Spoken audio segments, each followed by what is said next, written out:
الله من الشيطان الرجيم. بسم الله الرحمن الرحيم.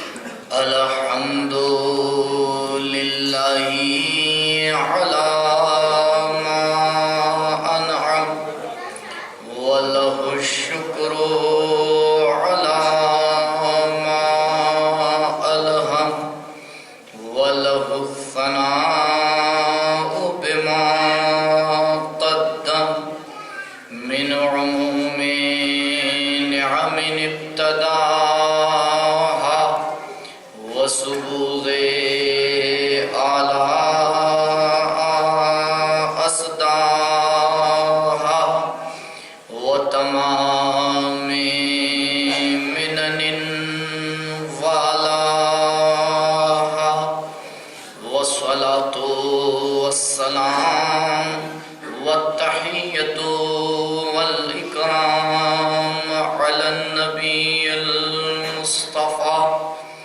والرسول المجتبى الذي دنا فتدلى فكان قاب قوسين أو أدنى والذي سمي في السماء بأحمد وفي الأرضين بأبي القاسم المصطفى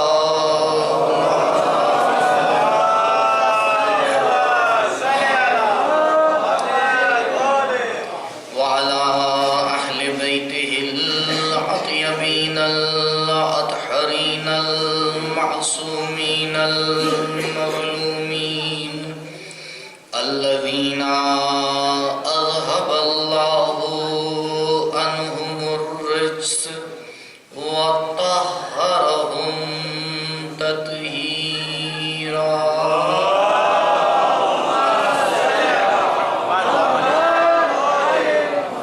ولا سيما على الحجة الثاني عشر بقية الله المنتظر ولعنة الله على أعدائهم وقتلتهم ومنكري فضائلهم ومصائبهم أجمعين. أما بعد فقد قال الله الحكيم في بيانه الكريم. أعوذ بالله من الشيطان الرجيم. ما خلقت الجن والإنس إلا ليعبدون.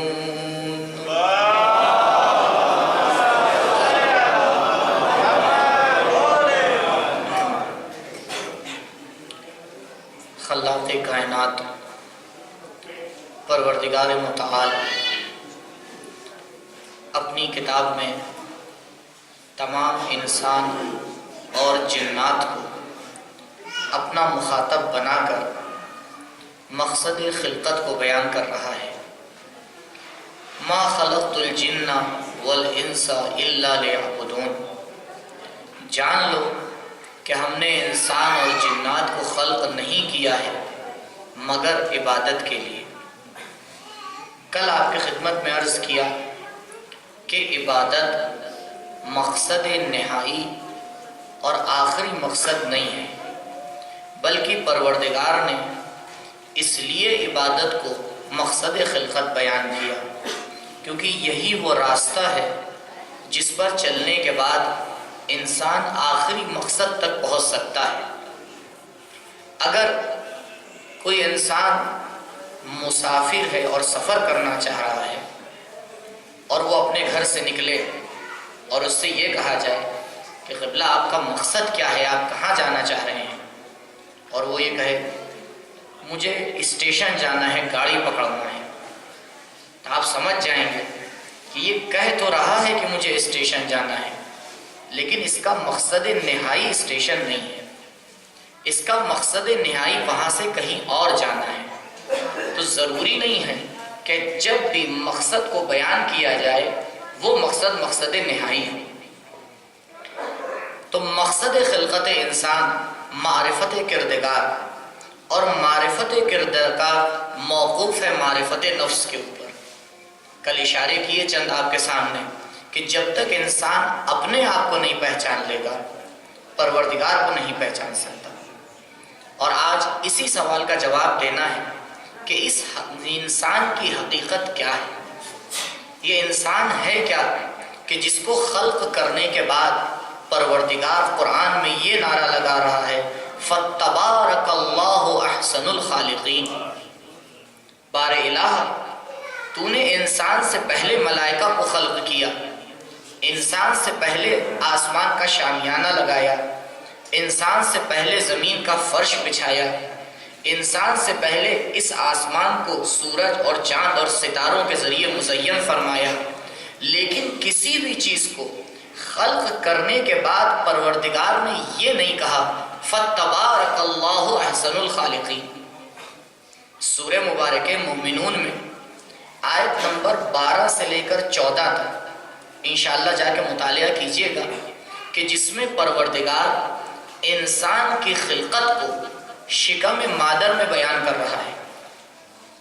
آج دنیا اتنا ترقی کرنے کے بعد بتاتی ہے کہ بھئی ہاں اب ہمیں پتہ چل گیا ہے کہ یہ بچہ ماں کے پیٹ میں کس طرح سے بڑا ہوتا ہے۔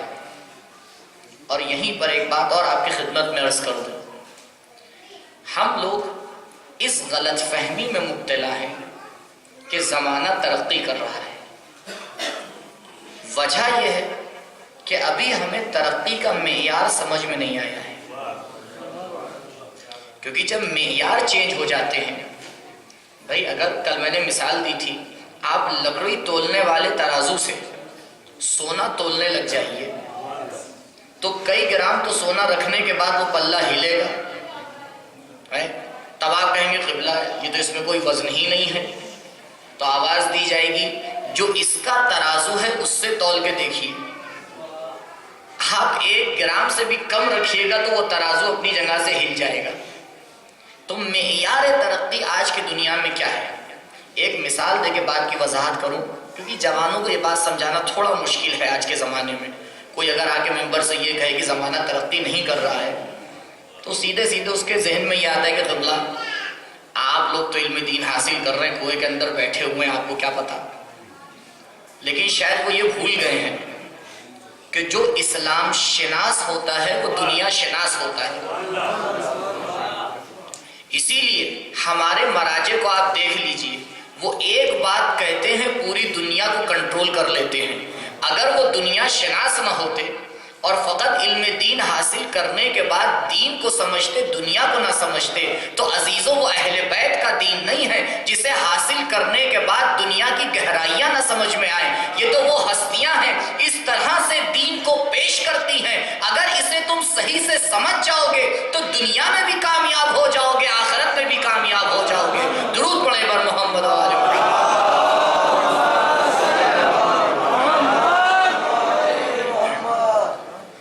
سے 1400 سال پہلے آپ چلے جائیے، 1400 سال 1500 سال پہلے جس زمانے میں اسلام آیا تو ہم آج بھی ان لوگوں کو برا کہتے ہیں جو اس زمانے میں زندگی کر رہے تھے۔ اور اگر سوال کیا جائے کہ آپ ان لوگوں کو کیوں برا کہہ رہے ہیں، کہیں گے قبلہ بڑے ظالم لوگ تھے۔ کیا ظلم کرتے تھے؟ کہ بھئی اتنے ظالم تھے کہ وہ اپنی بیٹیوں کو زندہ قبر میں دفن کر دیا کرتے تھے۔ ٹھیک ہے، تو کہا اب زمانہ ترقی کر چکا ہے، تو وہ زمانہ اس لیے ترقی یافتہ نہیں ہے کیونکہ انسان اس زمانے میں اپنی اولاد کو اگر بیٹی ہوا کرتی تھی تو اسے زمین میں دفن کر دیتا تھا، مار ڈالتا تھا۔ اب آپ مجھے یہ بتائیے، آج 1400 سال گزر جانے کے بعد کیا انسان ماں کے پیٹ میں اگر پتہ چل جائے یہ بیٹی ہے تو اسے قتل نہیں کر رہا ہے؟ تو فرق کیا ہوا؟ 1400 سال گزرنے کے بعد یہ انسان وہیں پر کھڑا ہوا ہے، بس فرق یہ آیا ہے پہلے ولادت کے بعد پتہ چلتا تھا تو مار ڈالتے تھے، آج ولادت سے پہلے پتہ چل جاتا ہے تو مار ڈالتے ہو۔ تو انسان ترقی کہاں کر رہا ہے؟ یہ تو جہاں کھڑا تھا وہیں پر کھڑا ہوا ہے۔ ترقی اسے نہیں کہتے ہیں کہ انسان انسانیت کو بھول جائے، اگر انسانیت ترقی کر جائے تب سمجھنا دنیا ترقی کر رہی ہے۔ درود پڑھیں بر محمد و آل محمد۔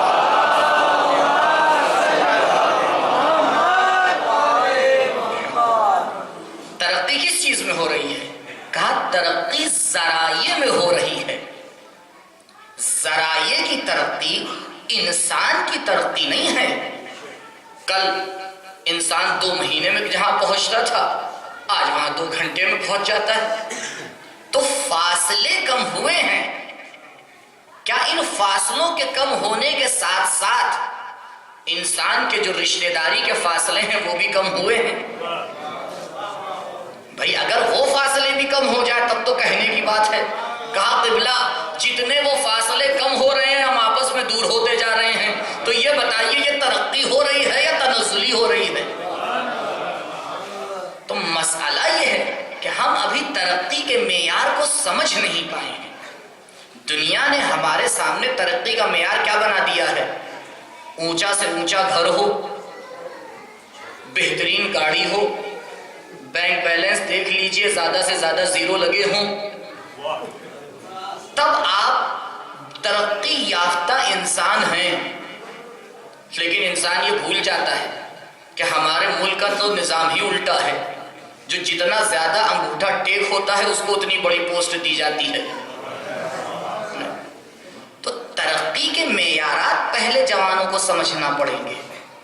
ترقی کا معیار کسی کو بیوقوف بنا دینا نہیں ہے، ترقی کا معیار کسی کے سامنے اکڑ کر چلنا نہیں ہے، ترقی کا معیار کسی ضعیف کے اوپر ظلم کر دینا نہیں ہے، ترقی کا معیار بہت خوبصورت لباس پہن کر سڑک پر آ جانا نہیں ہے، ترقی کا معیار کسی اچھی گاڑی میں بیٹھ کر سڑک کے اوپر چل دینا نہیں ہے۔ ترقی کے یہ سارے معیارات دنیاوی ہیں۔ دنیا ترقی کرتی رہے، انسان ترقی نہ کرے، یہ انسان کی تنزلی ہے، ترقی نہیں ہے۔ یہ عجیب بات ہے کہ دنیا اپنے اسباب و وسائل کے ساتھ ترقی کرتی چلی جا رہی ہے اور انسان فکری اعتبار سے جہاں تھا وہیں کھڑا ہوا ہے۔ آج آپ دیکھ رہے ہیں دنیا کے حالات، ایسی واردات ہوتی ہیں کہ انسان ایک مرتبہ سوچنے پہ مجبور ہو جاتا ہے کہ یہ انسان ہے یا نہیں۔ کیوں پروردگار نے انسان کو خلق کر کے یہ نعرہ لگایا فَتَبَارَكَ اللَّهُ أَحْسَنُ الْخَالِقِينَ؟ کیا ہے انسان کی ذات میں کہ جس کی وجہ سے یہ نعرہ لگایا گیا؟ مولا کائنات علی ابن ابی طالب علیہ السلام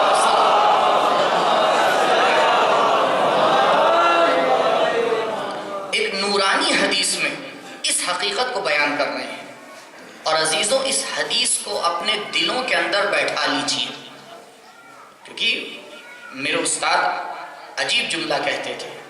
وہ کہتے تھے ایک حدیث اپنی زندگی میں لے لو اور اس کے اوپر پوری طرح عمل کرنے کی کوشش کرو، اور جب دیکھو کہ اس کے اوپر عمل کرنے لگے ہو تب ایک دوسری حدیث لے لو، اور جب اس پر عمل کرنے لگو تو ایک تیسری حدیث لے لو، پھر دیکھو تمہاری زندگی کیسے ترقی کی طرف جاتی ہے۔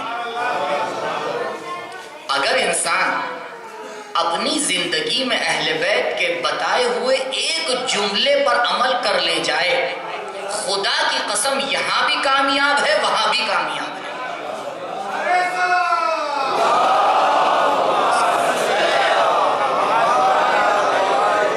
حضرت فرماتے ہیں پروردگار نے ملائکہ کو خلق کیا، اور جب ملائکہ کو خلق کیا تو انہیں عقل عطا کی۔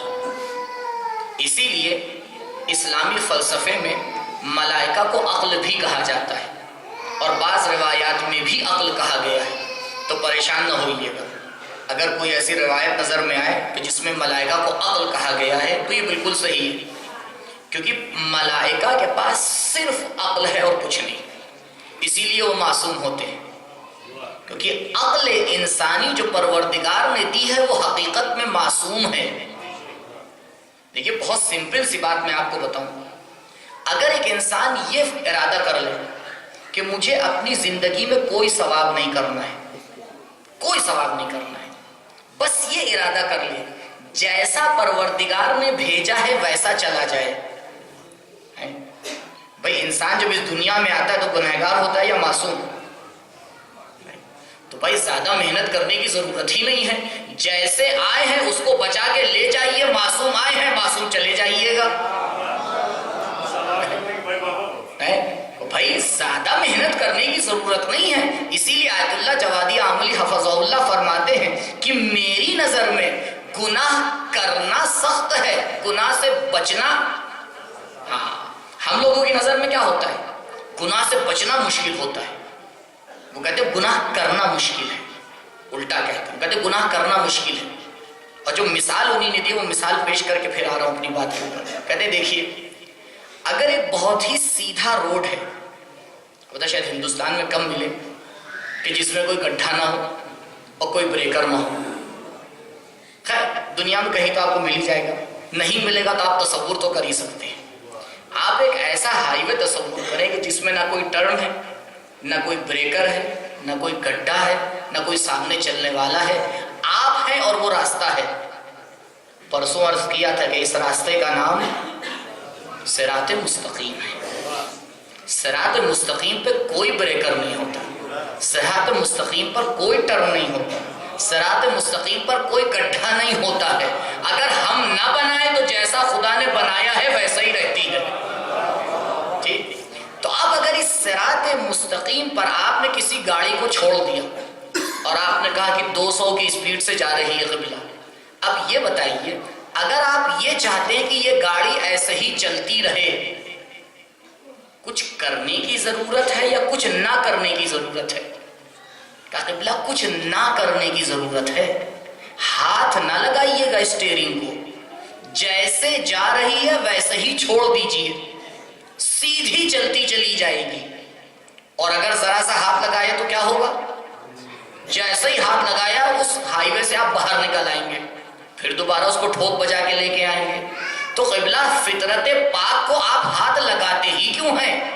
بھائی جس فطرت پہ پروردگار نے خلق کر کے، فطرت اللہ التی فطر الناس علیہا لا تبدیل لخلق اللہ، جس فطرت الہی پہ پروردگار نے تمہیں خلق کر کے صراط مستقیم پر چھوڑ دیا ہے، کم سے کم اس پہ باقی رہنے کی کوشش کرو. اور اگر باہر آ بھی جاتے ہو تو فوراً پلٹ کے آ جاؤ، جیسے آئے ہو ویسے ہی چلے جاؤ گے. درود پڑھیں بر محمد وآلہ.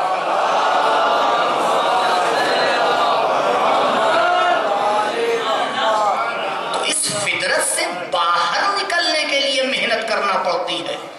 اور کبھی کبھی آپ نے کچھ لوگوں کو دیکھا ہوگا، خصوصاً بائک چلانے والے، انہیں عادت یہ ہوتی کہ سیدھی نہیں چلائیں گے. ہاں اب کسی کو اگر ہمیشہ ہی کٹ مارنے کی عادت ہو جائے تو اب اس کا کیا کیا جائے؟ کہ قبلہ فطرت تو یہ خلق کی تھی کہ تمہیں بالکل صراط مستقیم پر سیدھا چلنا تھا، اب تم نے شیطان کے بہکاوے میں آ کے اپنی فطرت کو بدل لیا، تو ہم کیا کریں؟ پروردگار نے تو پورا انتظام کر کے بھیجا تھا، اور پورا یہ انتظام ابھی آپ کے سامنے بیان کروں گا. تو پروردگار نے جب انسان کو عقل دی، عقل معصوم ہے، عقل مند انسان کبھی غلطی نہیں کرتا ہے. اگر عقل شہوت کے بہکاوے میں آ جائے تو پھر انسان کی نفس امارہ آ کے اس کو گناہ پر مجبور کر دیتی ہے. تو کہا ملائکہ کو خلق کیا اور ملائکوں کو صرف عقل دی، لہٰذا ملائکہ معصوم. جانوروں کو خلق کیا، جانوروں کو تنہا شہوت دی، اسی لیے جانوروں کے پاس عقل نام کی چیز نہیں ہے. جو بھی ہے جانوروں کے پاس وہ شہوت ہے اور غریزہ ہے. اسی لیے آپ 2 ملین سال پیچھے چلے جائیے، جناب آدم کے زمانے میں چلے جائیے. جناب آدم کے زمانے میں مدھو مکھی جس شکل میں اپنا چھتا بناتی تھی آج بھی ویسا ہی بنا رہی ہے یا کچھ تبدیلی آ گئی ہے؟ کہا اے مدھو مکھی اتنے لاکھوں سال گزر گئے تو نے ترقی نہ کی؟ ارے کچھ بہتر کر لیتے، کچھ اچھا بنا لیتے. آواز آئے گی یہ نعمت انسان فقط تجھے عطا کی گئی ہے، یہ تو ملائکہ کو بھی نہیں دی گئی ہے۔ ملائکہ کو جہاں خلق کر دیا وہیں پر موجود ہیں۔ جسے حالت رکوع میں خلق کر دیا گیا وہ آج بھی حالت رکوع میں ہے، جسے حالت سجود میں خلق کر دیا گیا وہ آج بھی حالت سجود میں ہے۔ جناب جبرائیل علیہ السلام وحی لانے سے پہلے بھی وہی تھے جو وحی لانے کے بعد رہے۔ کہیں یہ نہ سمجھ لینا کہ مقامات جبرائیلیہ میں کوئی ترقی آ رہی ہے، نہیں، جو جہاں خلق کیا گیا وہی رہ گیا۔ کہا اے انسان تبارک اللہ احسن الخالقین کا نعرہ اس لیے لگایا گیا کہ تیرے اندر میں نے وہ صلاحیت رکھی ہے کہ تجھے زیرو پہ خلق کرتا ہوں لیکن تو کائنات کو فتح کرتا ہوا نظر آتا ہے۔ یہ صفت کائنات میں کسی اور شے میں موجود نہیں ہے، صرف انسان ایسی مخلوق ہے جو ترقی کے قابل ہے۔ کوئی اور کائنات میں چیز آپ نہیں ڈھونڈ سکتے کہ جس میں ترقی ہو سکتی ہو۔ کہا دیکھو اب اگر یہ انسان عقل کے کہنے کے اوپر چلنے لگے تو ملائکہ سے افضل، اور اگر یہ شہوت کے کہنے کے اوپر چلنے لگے تو جانوروں سے بھی بدتر۔ تو کبھی بھی یہ نہ سوچنا کہ قرآن جب انسان کو مخاطب کرتا ہے تو انسان بیما ہوا انسان کو مخاطب کرتا ہے، صرف انسان جو تمام خصوصیات کے ساتھ خلق کیا گیا ہے۔ اور انسان کو خلق کرنے کے بعد پروردگار آواز دیتا ہے اے انسان تو مسافر ہے۔ سورہ مبارکہ انشقاق کی آیت نمبر 6 پہ جا کے غور کیجئے گا، یا ایھا الانسان انکا کادح الی ربک کدحا فملاقیہ۔ یہ حقیقت انسان ہے۔ اے انسان تیری حقیقت یہ ہے کہ تو مسافر ہے۔ یا ایھا الانسان، اے انسان، انکا کادح الی ربک، کادح یعنی مسافر، اور نہ ہر مسافر بلکہ وہ مسافر جو بہت سخت سفر کر رہا ہو، آسان سفر نہیں، سخت سفر۔ فَإِنَّكَ قَادِحٌ إِلَىٰ رَبِّكَ قَدْحًا، اور اس سختی میں تو یہ سفر کر رہا ہے، فَمُلَاقِيهِ۔ اب اسی ایک آیت کے اوپر غور کریے، جتنا میرے پاس ٹائم ہے اسی کی وضاحت کرنا ہے۔ حقیقت انسان حقیقت مسافرت ہے، اور یہ انسان کو سمجھنا ہے انسان تو اس دنیا میں رہنے نہیں آیا ہے۔ دنیا کیا سمجھتی ہے؟ قبلہ کہاں رہ رہے ہیں؟ ہم کہاں رہ رہے ہیں؟ یہ پوچھئے کہاں کرائے پہ مکان لے رکھا ہے۔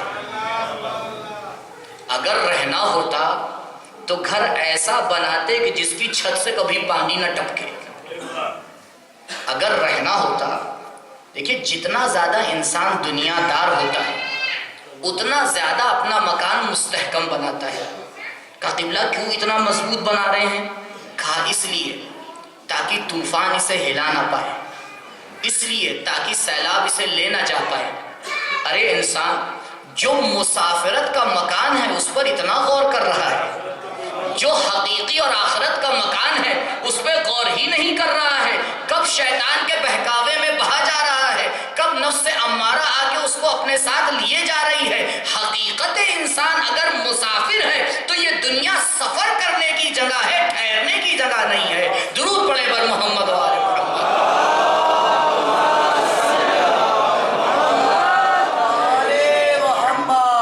یہ روایت آپ نے سنی ہوگی، حب الوطن نصف الایمان، اور اسی روایت کا سہارا لے کے جے ہند کا نعرہ بھی لگتا ہے، وہ ٹھیک ہے اپنی جگہ کے اوپر۔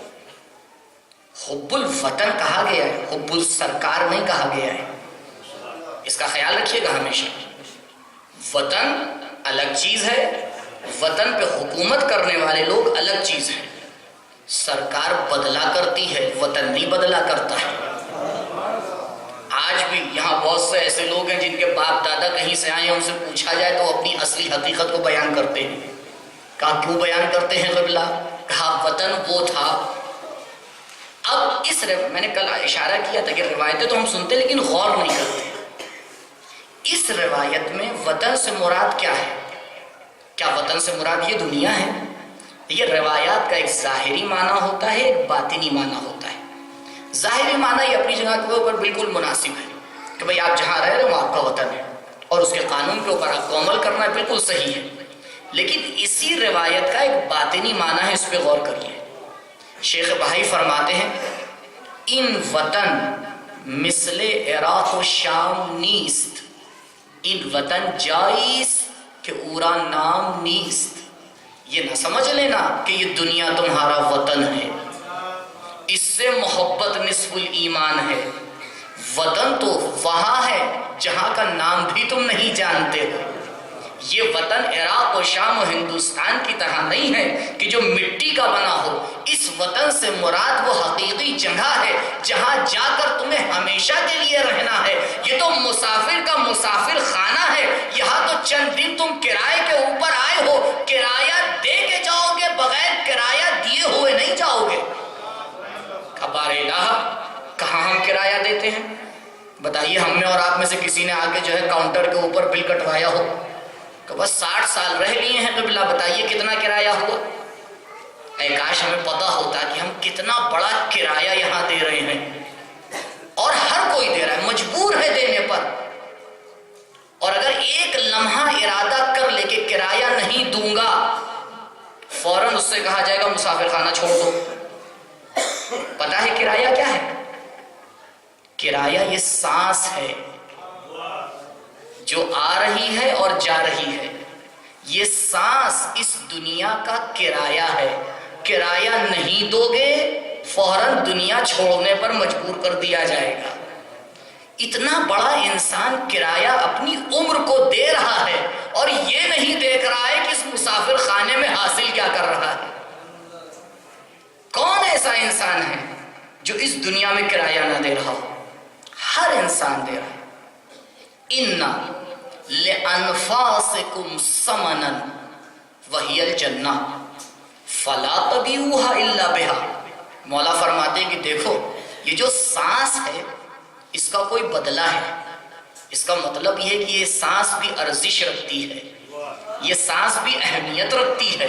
اگر یہ کچھ ہوتی نہیں تو اس کے بدلے میں کچھ کیوں دیا جاتا؟ یہ تو لطف پروردگار ہے کہ تم یہاں بھی رہ رہے ہو، لیکن اس سانس کے بدلے میں بھی ہم تمہیں کچھ دے رہے ہیں۔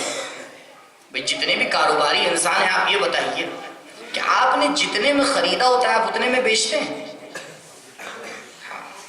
وہ جو کہتا ہے نا کہ دیکھیے نو لاس نو پروفٹ پہ بیچ رہے ہیں، سمجھ جائیے گا کہ وہ پروفٹ ڈبل سوچ رہا تھا، آدھا ملا ہے۔ تب یہ وہ کہہ رہا ہے نو لاس نو پروفٹ، کیونکہ اس کی نظر میں پروفٹ ہے ڈبل 100%۔ اب 50% ملا ہے تو وہ کہتا ہے نو لاس نو پروفٹ۔ یہ تو دنیا کا طریقہ کار ہے۔ تو ہر انسان یہی چاہتا ہے۔ اب دیکھیے مولا کیا فرما رہے ہیں، عجیب روایات ہیں۔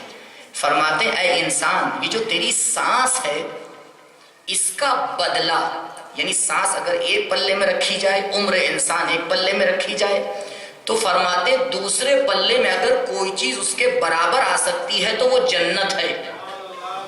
فلا تبیعوها، تو کہیں ایسا نہ ہو اپنی سانس کو جنت کے علاوہ کسی اور چیز پہ بیچ دینا، کیونکہ اگر سانس دے کر جنت لوگے تو یہ برابر کا سودا ہے، فائدے کا سودا نہیں ہے۔ انسان جنت میں جانے کو اپنی کامیابی سمجھتا ہے، مولا کائنات جنت کو برابر کا سودا بتاتے ہیں۔ اے انسان اگر برابر کا سودا نہیں کر پا رہا ہے تو عالی سودا کہاں سے کر پائے گا؟ درود پڑھے بر محمد و آل محمد۔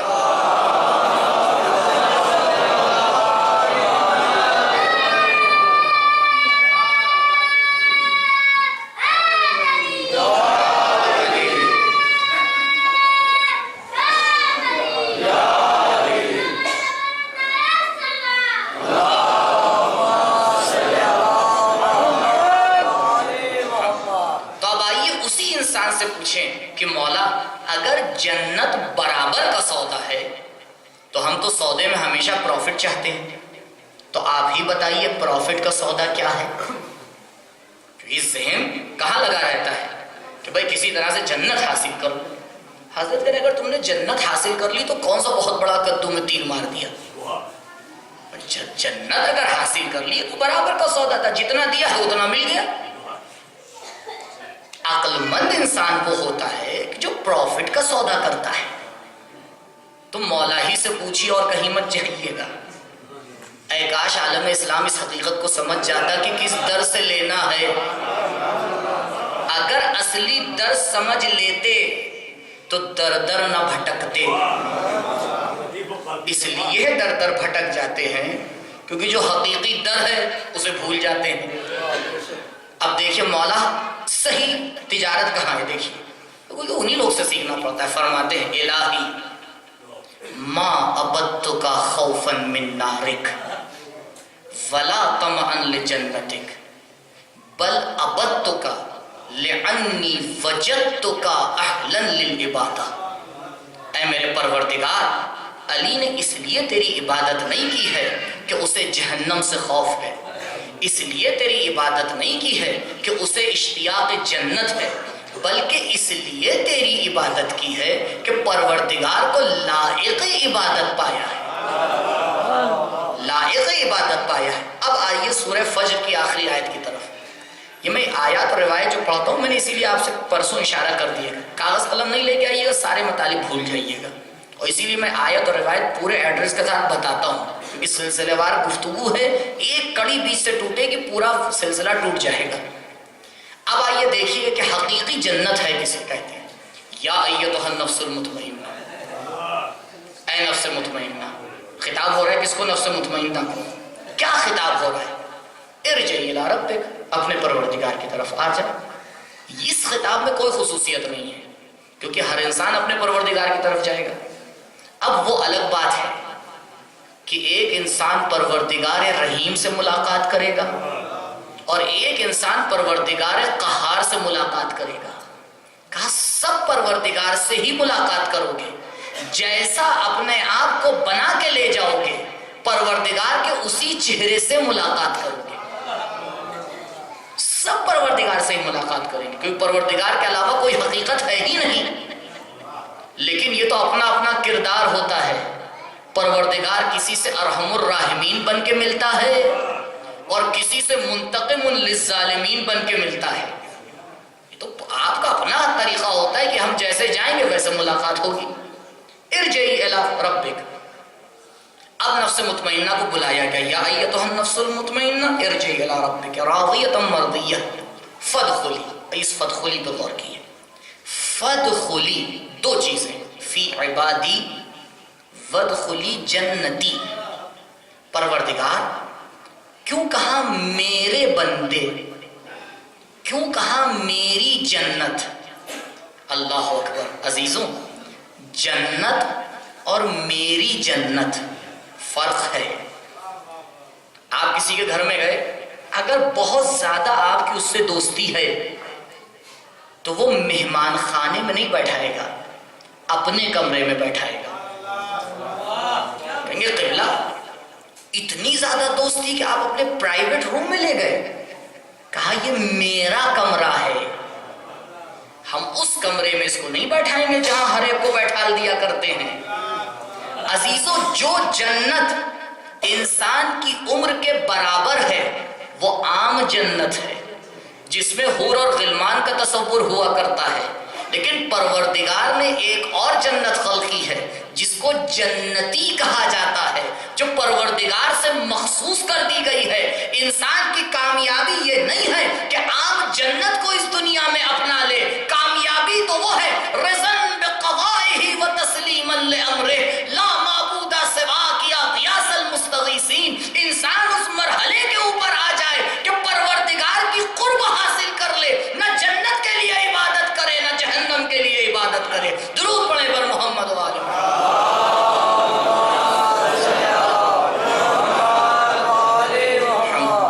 حقیقت انسان مسافرت ہے۔ دیکھو تم اس سفر میں حاصل کیا کر رہے ہو۔ اب سفر کی کچھ خصوصیات ہیں۔ پہلی خصوصیت، سفر کی ایک ابتدا ہوتی ہے۔ کل بیان کر چکا اس سفر کی ابتدا کہاں سے ہے، کہ اس سفر کی ابتدا کسی دنیاوی شے میں تلاش مت کرنا، اس سفر کی ابتدا تم خود ہو۔ یہ سفر یہاں سے شروع ہوتا ہے، کہیں اور سے شروع نہیں ہوتا ہے۔ اس سفر کی انتہا کہاں پر ہے؟ کہا انتہا بھی بتا دی گئی، اس سفر کی انتہا پروردگار متعال ہے۔ کہ اس کا کیا مطلب ہے کہ اس سفر کی انتہا پروردگار متعال ہے؟ کہا دیکھو، جب پروردگار نے تمہیں خلق کیا تو تم بالکل خالی تھے۔ اللہ اخرجکم من بطون امہاتکم لا تعلمون شیئا، پروردگار متعال نے تمہیں اپنے ماؤں کے پیٹ سے خلق کیا، باہر نکالا، لا تعلمون شیئا، کچھ بھی نہیں جانتے تھے، لیکن تمہیں یہ صلاحیت دی کہ عقل کے ذریعے اپنے کردار کو سنوار کر الہی صفات کو اپنے اندر اتارتے جاؤ۔ پروردگار عالم ہے، تم علم حاصل کر لو۔ پروردگار رحمان اور رحیم ہے، تم بھی رحمان اور رحیم بن جاؤ۔ پروردگار غفار ہے، تم بھی دوسروں کو معاف کرنے کا طریقہ سیکھو۔ پروردگار حکیم ہے، تم بھی حکمت سے کام لینا سیکھو۔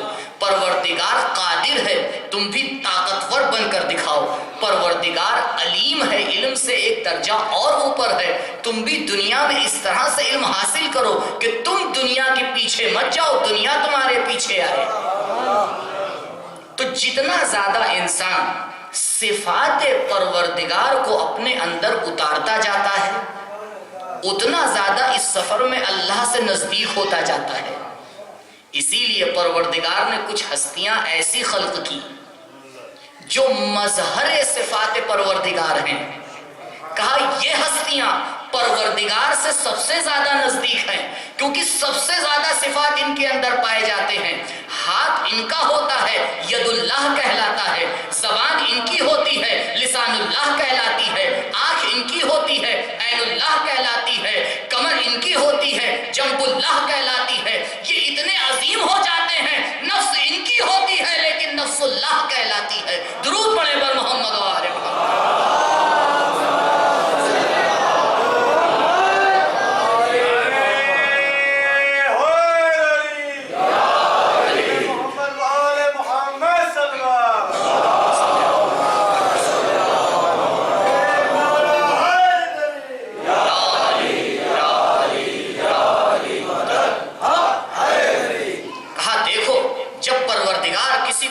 صفات کا مظہر بناتا ہے تو کسی کی اتنی تعریف کر دیتا ہے کہ اسے محمد بنا دیتا ہے، کسی اس طرح سے عمارت دے دیتا ہے کہ امیر المؤمنین بنا دیتا ہے، کسی کو فاطر السماوات کا مظہر بنا کر فاطمہ بنا دیتا ہے، کسی کو اتنی خوبصورتی عطا کرتا ہے کہ ایک ٹکڑے کو حسن بنا دیتا ہے، دوسرے کو حسین بنا دیتا ہے، کسی کو عبادت کا ایسا مظہر بناتا ہے کہ زین العابدین بنا دیتا ہے، کسی کو علم کی اس طرح سے چوکھٹ پر بلا لیتا ہے کہ باقی بنا دیا کرتا ہے، کسی کو صداقت کے ایسے جلوے دیتا ہے کہ جسے صادق بنا دیتا ہے، کسی کو غفاریت کا ایسا مظہر بناتا ہے کہ کاذب بنا دیا کرتا ہے، کسی کو تقی اور نقوے کی ایسا مظہر بنا دیا کرتا ہے کہ کوئی تقی کہلاتا ہے دوسرا نقی کہلاتا ہے۔ جب پروردگار اپنے لشکر میں شامل کر لیتا ہے تو عسکری بنا دیتا ہے، جب اپنی طرح غیب میں بلا دیتا ہے تو غیبت حجت بنا دیتا ہے۔ درود پڑھیں بر محمد و آل محمد۔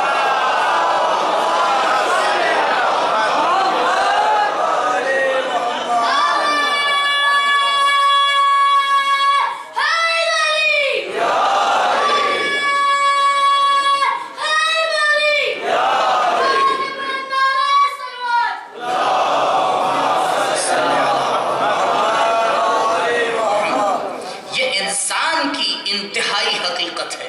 کہا اے انسان تو کہاں ہم تک پہنچ پائے گا؟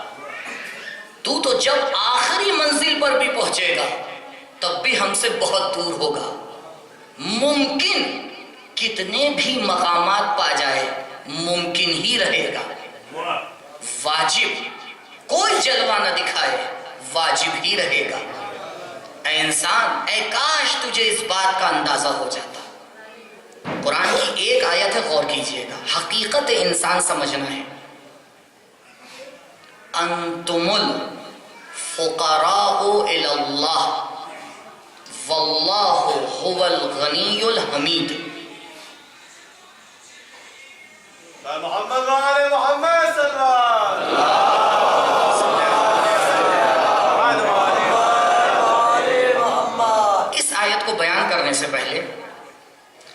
سوال ہے اس کو بیان کر دوں تاکہ سوال ذہن میں بیٹھ جائے، تاکہ جواب سمجھ میں آئے۔ سوال، یہ ہستیاں 14 جن کا کوئی ثانی نہیں، اور یہ بہرحال ہم لوگ رٹ کے بول دیتے ہیں، سمجھ نہیں پائے ہیں۔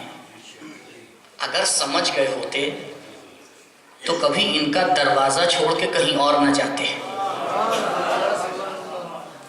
ابھی تو جو دن بھر علی علی کر رہے ہیں وہ علی کو نہ سمجھ پائے ہیں، تو ابھی جو بہت دور ہیں وہ کہاں سے سمجھیں گے؟ جب انسان ان ہستیوں کو دیکھتا ہے تو کبھی کبھی کچھ عجیب چیزیں نظر آتی ہیں۔ کل آپ نے دعائے کمیل کی تلاوت کی، دعائے کمیل کے جملے آپ نے پڑھے، الہی اللہم اغفر لی الذنوب التي تحت كل عصم، اللہم اغفر لی الذنوب التي تنزل النقم، اللہم اغفر لی الذنوب التي تحبس الدعاء۔ ترجمہ نہیں کروں گا کیونکہ ترجمہ دیکھنا آپ کی ذمہ داری ہے۔ ہم ایسے ہی دعاؤں کو لے کے پڑھ لیتے ہیں۔ ارے قبلہ، اگر میں ابھی آپ کے سامنے کوئی باہر سے آئے جسے بالکل کوئی فارسی نہیں آتی اور اس کے سامنے میں فارسی میں گفتگو کرنے لگوں، آپ کیا کہیں گے؟ کیا قبلہ ایسے آتی نہیں، آپ کیوں زبردستی اس کا امتحان لے رہے ہیں؟ تو عزیزو، جب عربی نہیں آتی ہے تو کم سے کم پہلے ترجمہ دیکھ کے جایا کریے، سمجھ میں تو آئے مولا کہے کیا رہے ہیں۔ میں نے بار بار کہا ہے، رسم مت بنائیے، عادت مت بنائیے کہ ہاں آ کے بیٹھ جائیں گے ثواب تو مل ہی جائے گا۔ ثواب مل جانا ہنر نہیں ہے، کمال تک پہنچنا ہنر ہے۔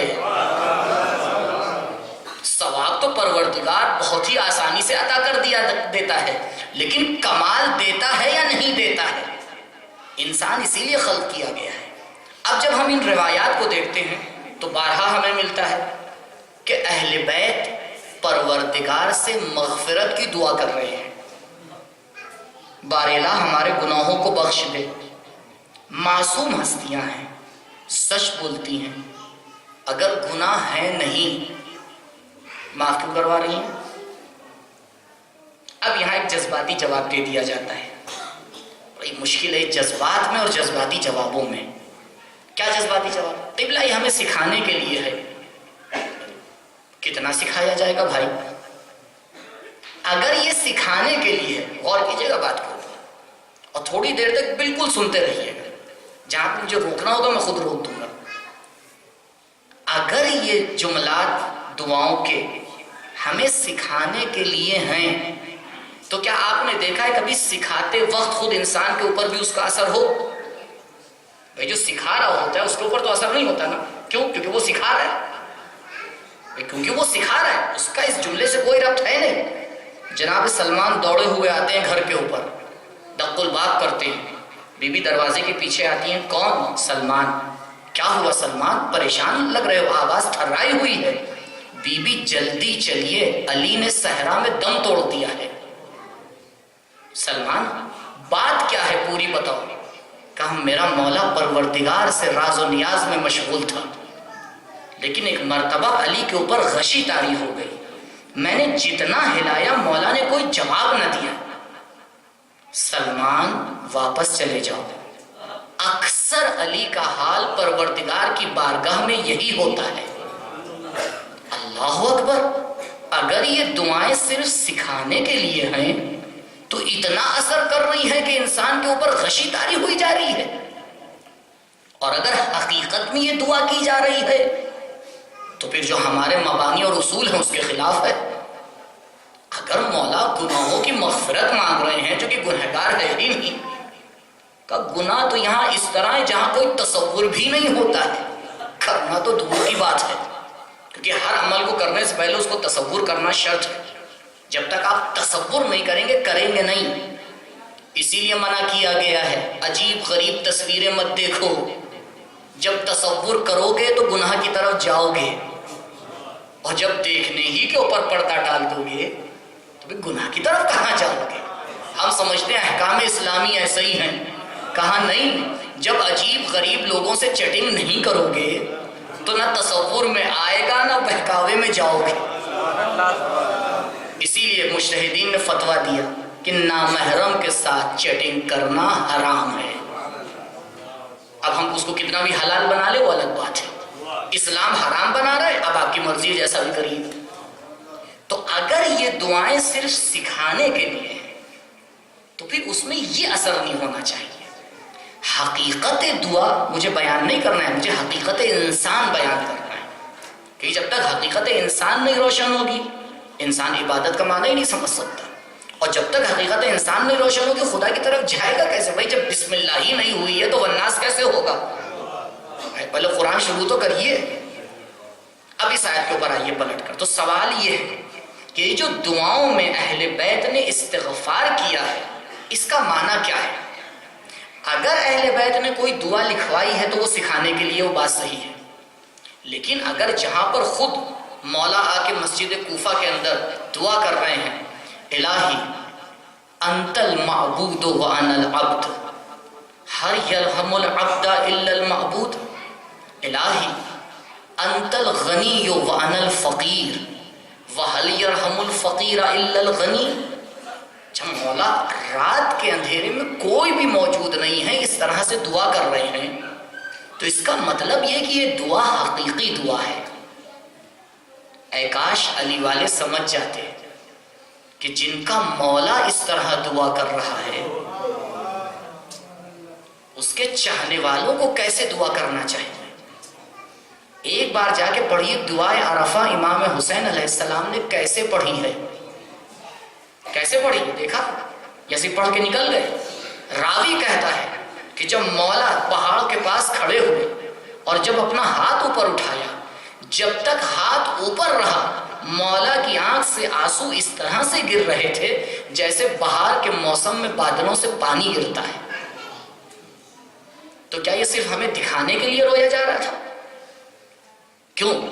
کیا وجہ ہے؟ کس طرح سے دعا کرتے ہیں؟ اس لیے کیونکہ وہ حقیقت انسان کو سمجھ گئے ہیں۔ یہ آیت آئی ہے انتم الفقراء، انتم کا خطاب سب سے، پروردگار کو چھوڑ کر کائنات میں جو کچھ ہے سب سے، انتم جو بھی مخاطب پروردگار ہے، جو اللہ کے سامنے ہے۔ اب اللہ کے سامنے سب کچھ، پوری کائنات ہے، پروردگار کہہ رہا ہے پوری کائنات من جملہ انسان فقیر ہے۔ واللہ هو الغنی الحمید، یہ صرف پروردگار کی ذات ہے جو غنی اور بے نیاز ہے۔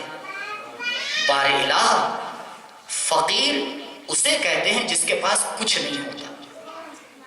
اور اسی آیت کے ذیل میں جب روایات کو دیکھا تو رسول اکرم محمد مصطفیٰ صلی اللہ علیہ وسلم فرماتے ہیں الفقر فخری، فقیر ہونا میرا فخر ہے۔ یا رسول اللہ اگر فقیر ہونا آپ کا فخر ہے تو جناب خدیجہ سے کیوں شادی کی؟ بھائی چاہتے کسی ایسے سے شادی کرتے کہ وہ بھی فقیر ہوتا ہے؟ ہم اہل بیت کو ہمیشہ فقیر سمجھتے ہیں، فقیر نہیں تھے۔ فقیر ہوتے تو یہ رات میں اتنا زیادہ جو بخشش کر رہے ہیں کہاں سے آ رہا تھا پیسہ؟ یہ جو دوسرے امام کے لیے ملتا ہے کہ سال میں 2 مرتبہ اپنے پورے مال کو 2 حصوں میں تقسیم کرتے تھے، آدھا بانٹ دیتے تھے، آدھا رکھ لیتے تھے، پھر دوبارہ وہ مال اتنا بڑھ جاتا تھا کہ اس کو 2 حصوں میں بانٹ دیتے تھے۔ نہیں، دنیا کی کہیں بھی اسلام میں برائی نہیں کی گئی ہے۔ وہ الگ بات ہے کہ جب دنیا کا میٹر ہوگا تو بیان کروں گا۔ خیر، تو یہ تو بہت امیر ہستیاں ہیں، یہ اس میں رسول کیوں آگے کہہ رہے ہیں کہ الفقر فخری؟ اور اس روایت کو بعض بیوقوف انسان لے کے نہیں قبلہ دنیا داری چھوڑ دیجئے، بالکل پھٹے کپڑے۔ انسان، اسلام بیوقوفوں کا مذہب نہیں ہے، سمجھداروں کا مذہب ہے۔ ایسے جیو کہ دیکھنے والا ہر ایک کہے کہ ہاں اس سے بہتر زندگی نہیں ہو سکتی، لیکن راہ حلال سے۔ یہ خیال رکھنا کہیں ایسا نہ ہو کہ گڑبڑ آ جاؤ۔ تو مراد یہاں پر فقر سے کیا ہے؟ کہا دیکھو فقر سے مراد یہاں پر بھیکاری بننا نہیں ہے، یہاں فقیر سے مراد ممکن الوجود ہونا ہے۔ ممکن اس ذات کو کہتے ہیں جو زیرو ہے۔ آپ یہاں سے لے کر لکھنؤ تک زیرو کی لائن لگا دیجئے، ان کی کوئی ہستی ہے؟ Zero plus zero plus zero plus zero plus zero کچھ ہوگا؟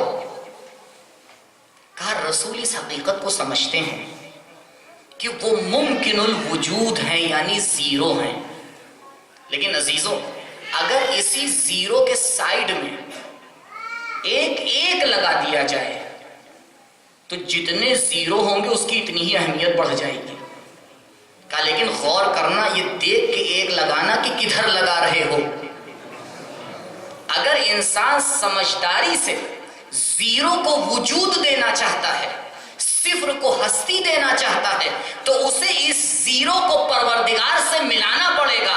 جب اس زیرو کے سائیڈ میں ایک ایک آ جاتا ہے، وحدہ لا شریک آ جاتا ہے، تو یہ زیرو بھی ہستی پیدا کر لیتا ہے۔ جو ابھی زیرو تھا کبھی 10 بن جاتا ہے، کبھی 100 بن جاتا ہے، کبھی 1000 بن جاتا ہے، کبھی لاکھ بن جاتا ہے۔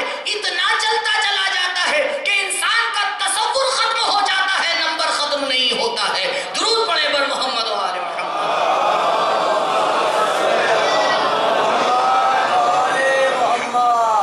انسان کی حقیقت یہ ہے کہ وہ صفر ہے، ممکن ہے، کچھ نہیں ہے اپنے پروردگار کے سامنے۔ اگر وہ اس حقیقت کو سمجھ جائے تب آ کے اب غور کرے گا، جب اپنے پروردگار کو دیکھے گا۔ اب ان 14 ہستیوں کے اوپر غور کریے۔ یہ 14 ہستیاں جب مقام دعا میں آتی ہیں تو یہ مقام دعا میں کس کو دیکھ رہی ہیں؟ ہمیں اور آپ کو دیکھ رہی ہیں؟ کہا نہیں، ہم مقام دعا میں صرف پروردگار کو دیکھ رہے ہیں، اس کے علاوہ کسی کو نہیں دیکھتے ہیں۔ جب یہ ہستیاں مقام دعا میں آتی ہیں تو اس غنی کو دیکھتی ہیں، اپنے فقر کو دیکھتی ہیں، تب آواز دیتی ہیں الہی و ربی من لی غیرک، الہی انت الغنی و انا الفقیر، یہ آواز لگائی جاتی ہے۔ لیکن جب یہی ہستیاں منبر کوفے کے اوپر آتی ہیں اور اس کائنات میں گنہگار انسانوں کو دیکھتی ہیں تب مسئلہ بدل جاتا ہے۔ تب علی آگے آواز دیتے ہیں انا اللوح و انا القلم، میں لوح ہوں، میں قلم ہوں، کیونکہ مقایسہ بدل گیا ہے۔ اگر ان ہستیوں کا اس دنیا کے ساتھ مقایسہ کرو گے تو ان سے عالی کوئی نظر نہیں آئے گا، لیکن اگر انہی ہستیوں کو پروردگار کے سامنے دیکھو گے تو یہ فقر محض نظر آئیں گی۔ درود پڑھیں بر محمد و آل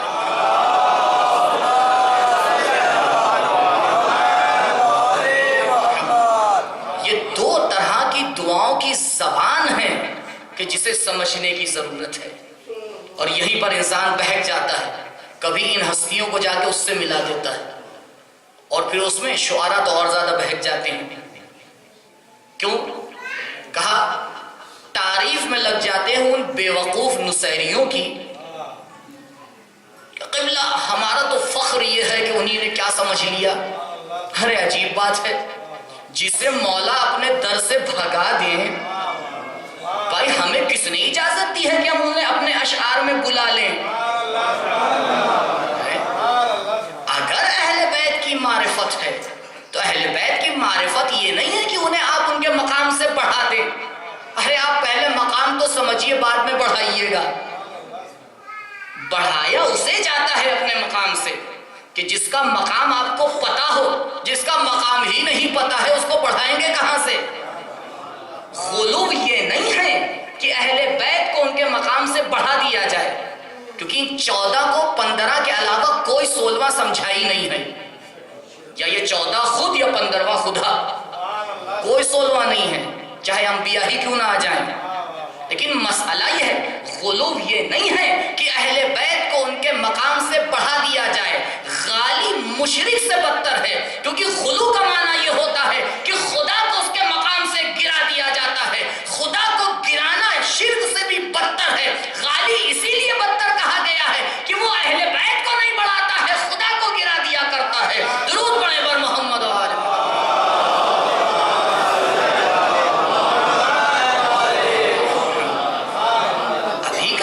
سمجھ سکتا ہے ان ہستیوں کو؟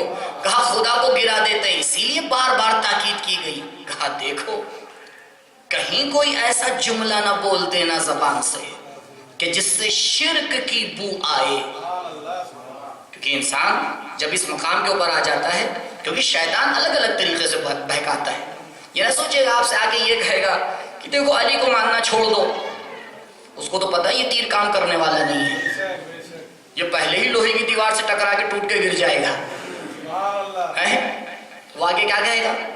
ارے ابھی تمہارے دل میں مولا کی محبت نہیں آئی ہے، اگر آئی ہوتی تو تم اپنے آپ کو 4 ٹکڑے کر ڈالتے. تو 4 تو کر ہی نہیں سکتے ہو، کم سے کم کچھ نشان ہی بنا لو. قبلہ نشان بدن پہ بنانے سے کچھ نہیں ہوتا ہے، اس قلب پر علی لکھو کہ جو عرش الرحمن ہے.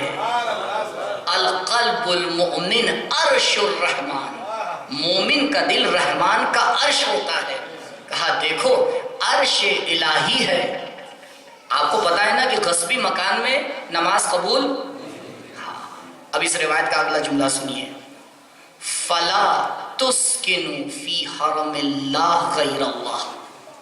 القلب حرم اللہ، قلب اللہ کا حرم ہے. اس اللہ کے حرم میں اللہ کے علاوہ کسی کو اجازت مت دینا آنے کی.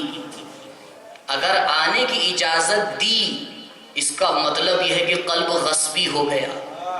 غصبی مکان میں عبادت نہیں قبول ہوا کرتی ہے. یا اس میں اللہ آتا ہے یا اللہ والے آتے ہیں. اگر اس کے علاوہ کسی چیز کی محبت دل میں آ گئی تو نہ عبادت قبول ہوگی نہ تم موحد کہلاؤ گے. ہو ہی نہیں سکتا ہے.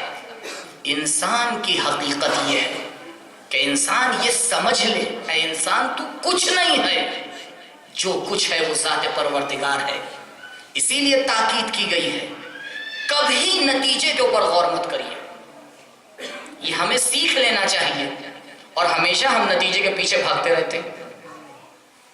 یہاں بچوں کی تعداد کم ہے، مثال دے سکتا ہوں. اب مجھے نہیں پتا خواتین میں بچے ہیں یا نہیں، اگر ہیں تو بہرحال مجبوری ہے کیونکہ اس فرش اعضاء پہ تو سبھی آتے ہیں.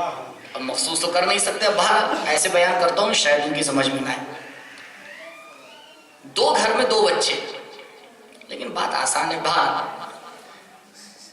دونوں گئے اسکول میں، رزلٹ لے کے آئے. ایک کے نمبر 90%، دوسرے کے 80%. اب وہ 80% لے کے بچہ گھر میں آیا، ماں باپ کے سامنے خوشی سے یہ سوچتا ہوا کہ بہت اچھے نمبر ہیں. اتفاق سے ماں باپ کو پہلے ہی پتا چل گیا تھا کہ جو پڑوس کا بچہ ہے اس کے 90% آئے ہیں. اب وہ انتظار میں بیٹھے کہ یہاں تو 91 ہونا چاہیے. اب وہ جیسے ہی اس نے قدم رکھا اور اس نے خوشی کے انداز میں کہا بابا 80% نمبر آئے ہیں، اس کو تو کیا انتظار تھا اور ادھر سے جواب کیا آئے. یہ نہ سمجھ پائے کہ اس زندگی میں اس بچے کی کتنی صلاحیتوں کو یہیں پر ختم کر دیا گیا. کہا پہلے یہ بتائیے کیا وہ پڑوس کا بچہ اور آپ کا بچہ دونوں کی صلاحیتیں برابر ہیں؟ پہلے یہ بتائیے جتنا انہی نے وقت دیا ہے آپ نے بھی وقت دیا ہے. پہلے یہ بتائیے جتنا انہی نے خرچ کیا ہے آپ نے بھی خرچ کیا ہے. آپ کے پاس تو اتنا وقت نہیں ہے کہ ایک بار پلٹ کے اپنے بچے سے یہ پوچھ لیں کہ بیٹا کس کلاس میں ہو، اور جب نمبر آئے تو آپ کی توقع یہ ہے کہ سب سے بہتر آئے. لا یکلف اللہ نفسا الا وسعها، صلاحیت سے زیادہ سوال نہیں کیا جاتا ہے. اگر اس کی صلاحیت 80 ہے اور 80 لے کے آ رہا ہے تو یہ 80 100 کے برابر ہے، اور اگر اس کی صلاحیت 100 ہے اور 90 لے کے آ رہا ہے تو یہ اس 80 سے بدتر ہے. لیکن انسان یہ سمجھ ہی نہیں پاتا ہے. نتیجہ تم سے نہیں پوچھا جائے گا، ذمہ داریاں تم سے پوچھی جائیں گی. درود پڑھیں پر محمد و آل محمد.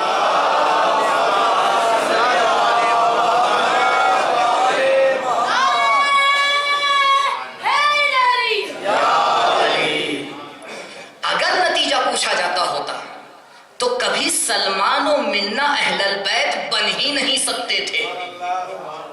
سلمان عرش پر بھی پہنچ جائیں مولا کی خاک پا نہیں ہو سکتے. پھر کیسے منا اہل البیت کا درجہ دیا جا رہا ہے؟ کہا اس لیے دیا جا رہا ہے کہ جس طرح سے اہل بیت اپنی ذمہ داری پر عمل کر رہے ہیں اسی طرح سے سلمان نے بھی اپنی ذمہ داری پر عمل کیا ہے. عزیزو اسی لیے کربلا میں 72 حسین نظر آتے ہیں. جس کی جو ذمہ داری تھی اس نے ویسے عمل کیا تھا. چاہے 6 مہینے کا علی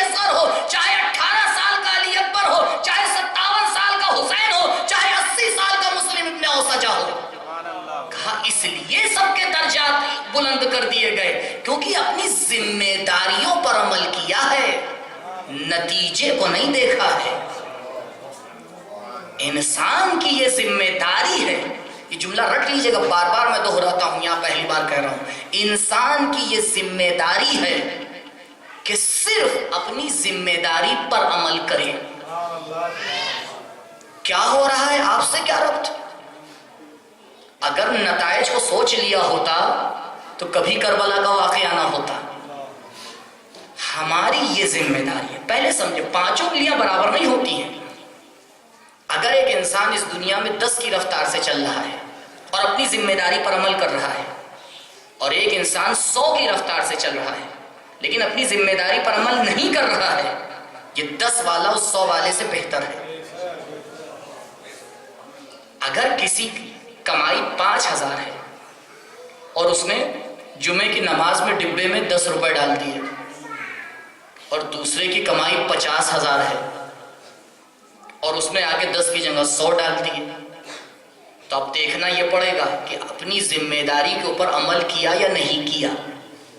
کہا یہ نہ دیکھنا کہ پروردگار کی بارگاہ میں کیا دیا جا رہا ہے، یہ دیکھو ذمہ داری کے مطابق دیا جا رہا ہے یا نہیں۔ ہماری بارگاہ میں چھوٹا اور بڑا نہیں ہوا کرتا ہے، اگر ذمہ داری کے مطابق عمل کرو گے تو ہم 2 رکعت نماز کو بھی قاب قوسین تک پہنچانے کی صلاحیت رکھتے ہیں۔ کہا کبھی شیطان کے بہکاوے میں آ کے یہ نہ کرنے لگنا، ارے فلاں صاحب نے تو یوں کیا ہے، بھائی ان کی صلاحیت ہے وہ یوں کرتے رہیں۔ یہیں پہ ہم آگے پھنس جاتے ہیں دنیا میں۔ عجیب بات ہے، جہاں ہم آگے یہ دیکھتے ہیں کہ فلاں صاحب نے اتنا بڑا گھر بنوا لیا ہے تو ہمیں بھی بنوانا چاہیے، تو قبلہ کبھی یہ بھی دیکھ لیے گا فلاں صاحب کی جو ہے وہ نماز کبھی قضا نہیں ہوتی ہے، ہماری بھی نہیں ہونا چاہیے۔ فقط ادھر سے ہی کیوں مقایسہ کرتے رہتے ہیں؟ بھائی ذرا ادھر سے بھی مقایسہ کیجئے۔ یہ حقیقت انسان ہے کہ انسان اگر اس مقصد کو سمجھ جائے کہ جو کچھ ہے وہ کچھ نہیں ہے،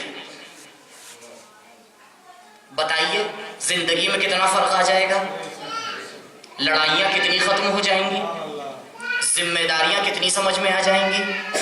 اے انسان یہ سمجھ جا، جو کچھ ہے وہ غنی مطلق ہے۔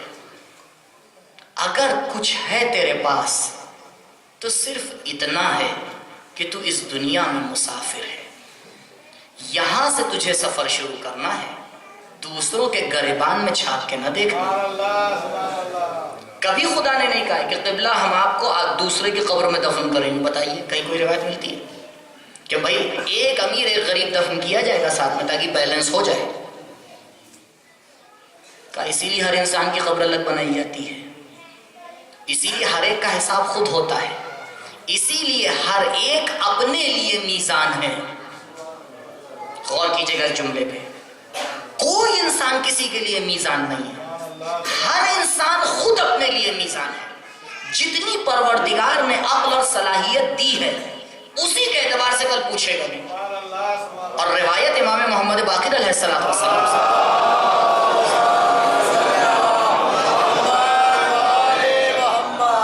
کہ پروردگار قیامت کے دن ہر انسان سے اس کی عقل کے اعتبار سے سوال کرے گا۔ اگر انسان اس حقیقت کو سمجھ جائے تو کیا دوسرے کے مال کے اوپر آنکھیں لگائے گا؟ اگر انسان اس حقیقت کو سمجھ جائے تو جتنا بھی پروردگار نے اس کو دیا ہے اس کے اوپر وہ شکایت کرے گا؟ کہا دونوں مسئلے یہی ہوتے ہیں کہ تم یا تو کبھی اپنے راستے سے آگے بڑھ جاتے ہو یا پیچھے رہ جاتے ہو۔ ہم نہ آگے بڑھنے والوں کو غدیری کہتے ہیں نہ پیچھے رہ جانے والوں کو غدیری کہتے ہیں۔ غدیری تو انہیں کہا جاتا ہے کہ جب رسول صبر کریں تو جو آگے بڑھ گیا ہے پیچھے آگے سدھر جائے، جو پیچھے رہ گیا ہے وہ آگے آگے سدھر جائے۔ کہا دیکھو المتقدم علیکم مارق والمتاخر عنکم ظاہر واللازم لکم لاحق۔ نہ اہل بیت سے ایک قدم آگے بڑھانا نہ ایک قدم پیچھے رہنا، کردار سے کردار ملاتے جانا، ذمہ داریوں سے ذمہ داری ملاتے جانا۔ جو تمہاری ذمہ داری ہے اس پر تم عمل کرتے رہنا، جو ان کی ذمہ داری تھی وہ اس کے اوپر عمل کرتے چلے گئے۔ درود پڑھے بر محمد والے۔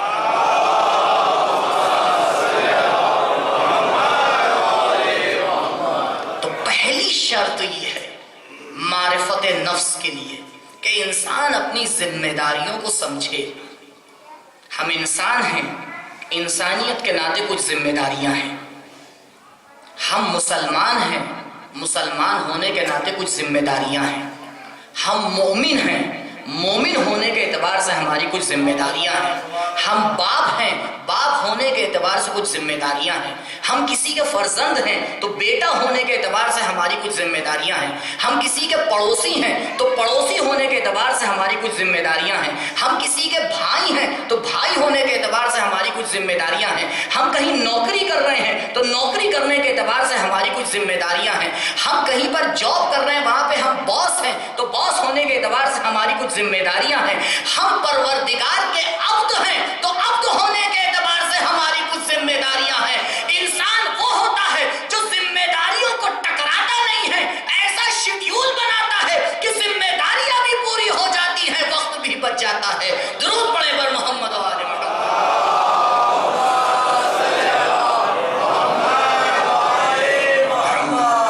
ایک بار کاغذ اور قلم لے کر ذرا اپنی ذمہ داریوں کی فہرست بنائیے گا کہ کتنی طریقے کی ہمارے اوپر ذمہ داریاں ہیں، اور ہر کے اعتبار سے اپنی ذمہ داریوں کو اس میں مشخص کیجیے گا۔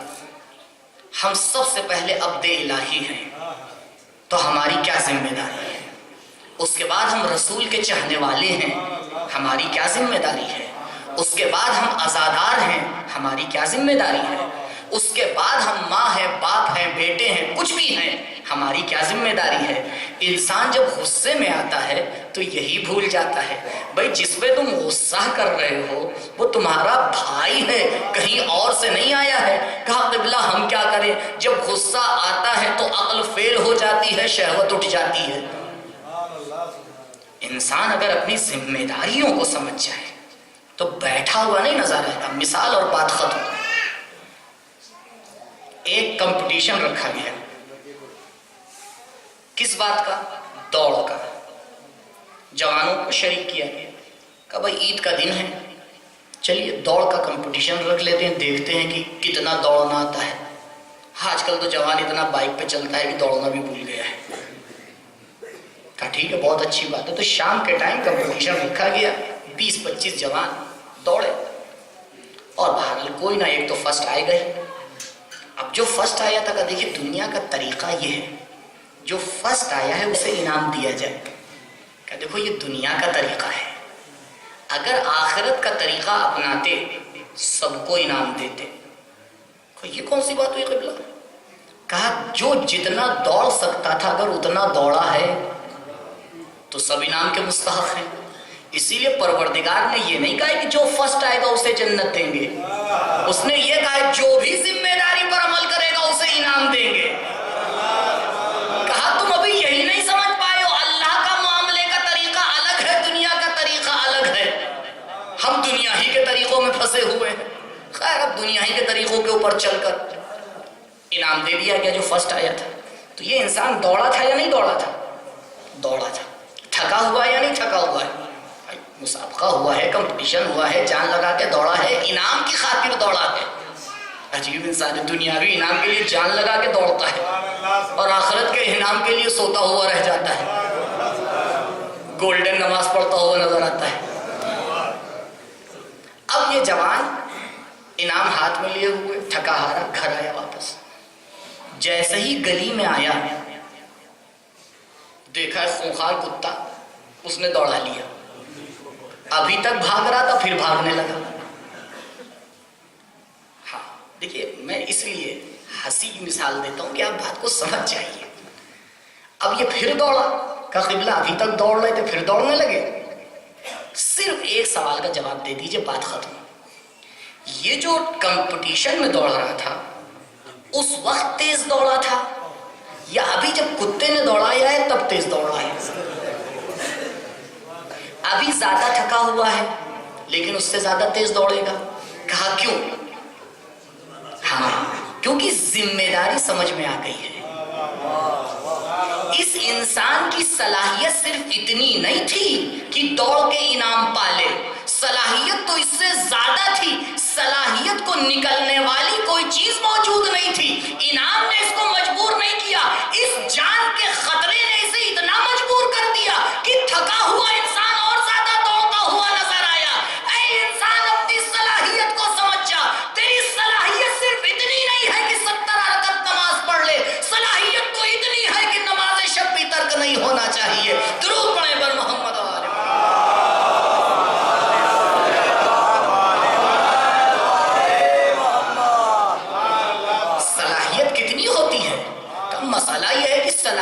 نکل کے نہیں آ پاتی.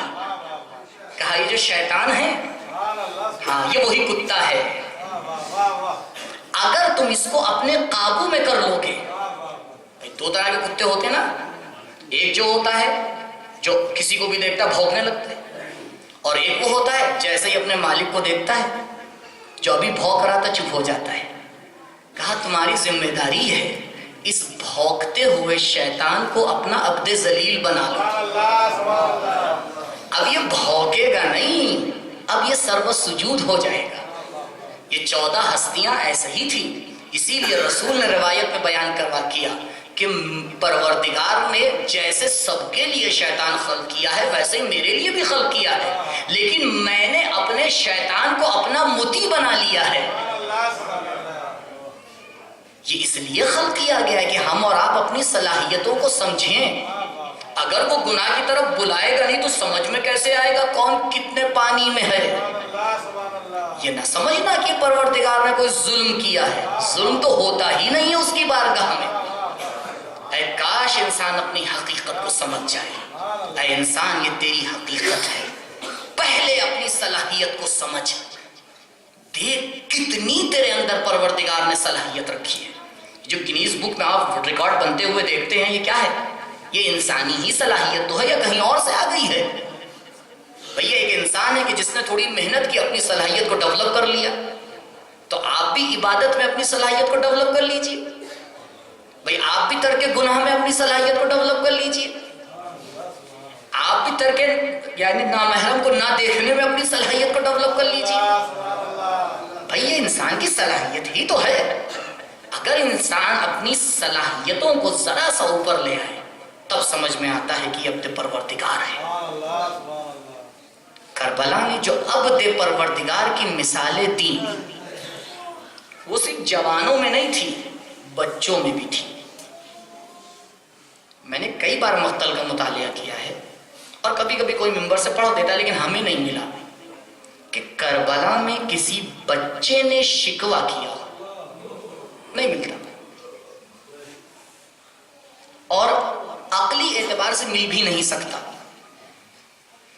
اگر ہمارے اور آپ کے بچے ہوتے تو شاید مل جاتا, لیکن وہ خاندان رسالت کے بچے تھے, اور انہی بچوں میں ایک بچی بھی ہے جس کا نام سکینہ ہے. عزیزوں, ایام عزا ختم ہو رہے ہیں. کبھی غور کیا مولا کتنا آپ کو پرسہ دے پائے؟ کبھی اکیلے میں بیٹھ کے سوچ لیجئے گا 2 دن باقی ہیں کہ مولا یہ آنسو آپ کی بارگاہ میں قبول ہوئے یا نہیں ہوئے. مولا مجلسوں میں تو بہت شرکت کی, لیکن یہ نہیں معلوم کہ کتنی مجلسوں میں ہماری شرکت آپ کی بارگاہ میں قبول ہو گئی. لیکن مولا ہمیں تو یقین ہے کہ گنہگار ہیں, لیکن اس کے ساتھ ساتھ ایک یقین اور بھی ہے, وہ یہ کہ مولا آپ ارحم الراحمین کے نمائندہ ہیں. ہم اپنی عزاداری کو نہیں دیکھتے ہیں, ہم آپ کے لطف و کرم کو دیکھتے ہیں. اگر ہم اپنی عزاداری کو دیکھیں تو ہم کسی لائق نہیں ہیں مولا, لیکن جب آپ کے نظر و کرم کی طرف نظر جاتی ہے تو پھر دل کے اندر ایک تمنا اٹھتی ہے. وقت آخر ہے, حسین الوداع کہتے ہیں. بیویاں اس طرح سے روتی ہیں کہ مقتل لکھتا ہے کہ اب تک خیموں سے اس طرح کی آواز نہیں آئی تھی. اس کی وجہ کیا تھی پتہ ہے آپ کو؟ کیونکہ جو بھی مقتل میں جا رہا تھا وہ حسین پر قربان ہو رہا تھا. زینب کو اس بات کی آس تھی علی اکبر جاؤ خدا حافظ میرا ماجایا زندہ ہے. لیکن زینب اس وقت کیا کرے کہ جب حسین خود الوداع کے لیے آ جائیں. ہاں عزاداروں, حسین آتے ہیں, الوداع کہنے کے بعد باہر نکلتے ہیں, اپنے رہوار پر سوار ہوتے ہیں. رہوار چند قدم آگے بڑھتا ہے, رک جاتا ہے. ایک مرتبہ امام ایک جملہ کہتے ہیں, اے میرے رہوار یہ آخری سواری ہے, بس اسے میدان تک پہنچا دے، اس کے بعد حسین تجھے کوئی زحمت نہ دیں گے۔ ایک مرتبہ اسب باوفا نے اپنا سر نیچے کی طرف جھکایا، اب جو حسین نے زمین کی طرف دیکھا تو عجیب منظر تھا، ایک بچی ہے جو سمے اسبا سے لپٹی ہوئی بیٹھ کر رہی ہے۔ اے میرے بابا کے گھوڑے، ارے میرے بابا کو مقتل میں مت لے جا، صبح سے جو بھی گیا ہے واپس نہ آیا ہے۔ ایک مرتبہ حسین زین سے زمین پر آتے ہیں، آگے سکینہ کو گلے سے لگاتے ہیں، سکینہ ارے بابا کو جانے کی اجازت دے دو، دیکھو آج سے طریقہ کار بدل جائے گا۔ کیا طریقہ کار ہو جائے گا بابا؟ ارے آج سے تم مقتل میں مت آنا، آج سے تم اپنی ماں کی گود میں سو جانا، آج سے علی اصغر بابا کے سینے پہ سوئیں گے۔ سکینہ دیکھو عاشور کے دن سے طریقہ بدلنے والا ہے، کل سے تمہیں بابا کی گود نہیں ملے گی، تمہیں ماں کی گود ملے گی، کل سے علی اصغر کو ماں کا سینہ نہیں ملے گا، باپ کا سینہ ملے گا۔ لیکن ہائے سکینہ عزادارو، آپ جانتے ہیں کہ جب سید سجاد نے علی اصغر کو آ کے دفن کیا تو حسین کے سینے پر دفن کیا۔ شاید سید سجاد کو یاد آیا ہو کہ مولا نے سکینہ سے کہا تھا کہ آج سے اصغر میرے سینے پہ سوئیں گے۔ اے علی اصغر خوشا نصیب ہو، زندگی میں ماں کی گود مل گئی، زندگی کے بعد حسین کا سینہ مل گیا۔ لیکن ہائے سکینہ، کربلا میں تماچے ملے، زندان شام میں قبر ملی۔ سکینہ یہ سوچتی رہی کہ ارے جب شام سے رہا ہوگے تو اپنے گھر واپس جائیں گے، ماں کی گود میں آرام کریں گے۔ لیکن سکینہ کو کیا معلوم تھا کہ یہ شام اس کا زندان بن جائے گا۔ جزاکم ربکم خیر الجزا۔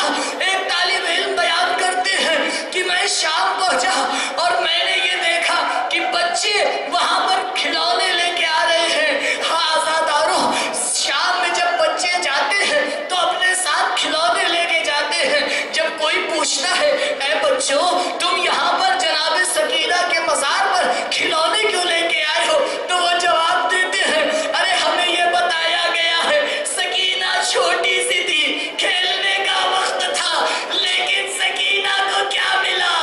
ارے جسے اپنی باپ کی باہوں میں کھیلنا تھا، شمر کے تازیانے ملے، کانوں سے گوہر چھینے گئے۔ وہ طالب علم کہتے ہیں میں جناب سکینہ کے روضے میں کھڑا ہوا زیارت پڑھ رہا تھا، ایک مرتبہ دیکھا کہ ایک بچہ حرم میں تشریف لایا اور آنے کے بعد اس کے ہاتھ میں ایک سفید کپڑا تھا۔ آگے بڑھا اور اس نے وہ کپڑا زری کے اوپر پھینکا، لیکن چھوٹا سا قد تھا، کپڑا زری کے اوپر نہیں گیا، نیچے گر گیا۔ میں آگے بڑھا، میں نے کہا شہزادے یہ کپڑے کا کیا کرنا ہے؟ کہا اے شیخ اس کپڑے کو ذرا زری کے اوپر ڈال دو۔ میں نے کہا ضرور ڈال دوں گا، لیکن میرے ایک سوال کا جواب دے دو۔ ارے آج تک میں نے یہ طریقہ دیکھا ہے کہ جو بھی سکینہ کے روضے پہ بچہ آتا ہے وہ اپنے ساتھ کھلونے لے کے آتا ہے، تم یہ سفید کپڑا کیوں لے کے آئے ہو؟ عزادارو دل پر ہاتھ رکھ کے سن لیجئے، عجیب جواب دیا اس بچے نے۔ اے شیخ میری ماں نے مجھے بتایا ہے کہ سید سجاد نے سکینہ کو بے کفن دفن کر دیا، میں سکینہ کے لیے کفن لے کے آیا ہوں۔ بی بی اس کفن کو قبول کیجئے، یہ ہماری طرف سے آپ کو ہدیہ ہے۔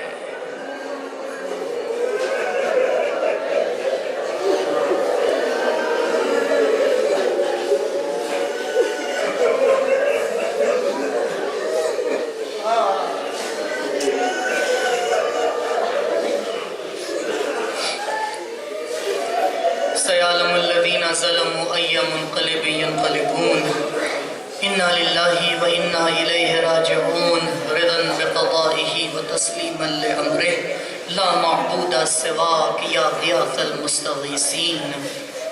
بار الہ امام کے ظہور میں تعجیل فرما، بار الہ ہمارا نام امام کے اعوان و انصار میں شمار فرما، بار الہ ہمارے اعمال کو قبول فرما، بار الہ پرچم اسلام کو سر بلند فرما، پرچم کفر و نفاق کو سر نگوں فرما، بار الہ ہمارے علماء عالم کا سایہ ہمارے سروں پر باقی رکھ، بار الہ روضہ مقدس کی حفاظت فرما، پروردگارہ دشمنان اسلام اگر قابل ہدایت نہیں ہے انہیں جلد از جلد نیست و نابود فرما، بار الہ شیعیان حیدر کرار خصوصاً جہاں جہاں ظلم ہو رہا ہے ان شیعوں کی جان مال عزت و آبرو کی محافظت فرما، بار الہ شیعیان نائجیریا خصوصاً آیت اللہ زقزاقی کی محافظت فرما، پروردگارہ ہمیں سچا حسینی بننے کی توفیق عنایت فرما، بار الہ غم سید الشہداء محبت اہل بیت تا قیامت ہمارے دلوں میں باقی رکھ، ہماری نسلوں میں باقی رکھ، بار الہ بانیان مجلس، حاضرین مجلس، منتظمین مجلس کی جو دلی تمنائیں ہیں انہیں جلد از جلد اس عزاداری کے صدقے میں پورا فرما، بار الہ ہماری پہلی اور آخری دعا یہی ہے امام کے ظہور میں تعجیل فرما، ہمارا نام ان کے اعوان و انصار میں شمار فرما، ربنا تقبل منا انکا انت السمیع العلیم۔